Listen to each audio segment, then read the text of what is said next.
State pension errors are still leaving huge numbers of pensioners short of money, despite years of promises that the problem was being fixed.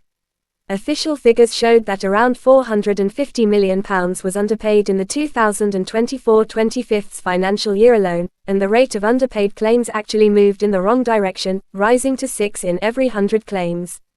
That has renewed pressure on the DWP to move faster and stop more people from missing out on money they should have been getting as a matter of course.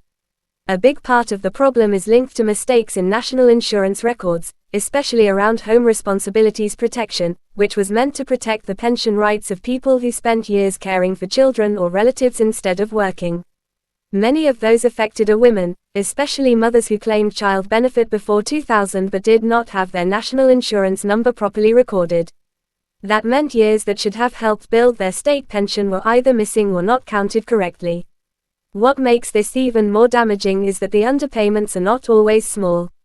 Some people have been found to be owed thousands of pounds in back payments, and in many cases the money should have been paid correctly years earlier. Separate correction exercises have already led to more than £800 million being repaid to over 100,000 pensioners in historic underpayment cases involving widows, married women and the over 80s, but the continuing error figures show the wider issue has not fully gone away. There is also concern about how older pensioners are being told about the problem. Critics have warned that letters and guidance can be too complicated, especially for elderly people who may not use the internet confidently or may not realize an error has affected them. That has led to repeated calls for the government to make the checking process simpler and more accessible, including wider use of paper forms and more direct communication with people who may be owed money. The wider message is that this is not just a technical admin issue buried in the system. It is a problem that has had real consequences for pensioners who may have spent years getting less than they were entitled to.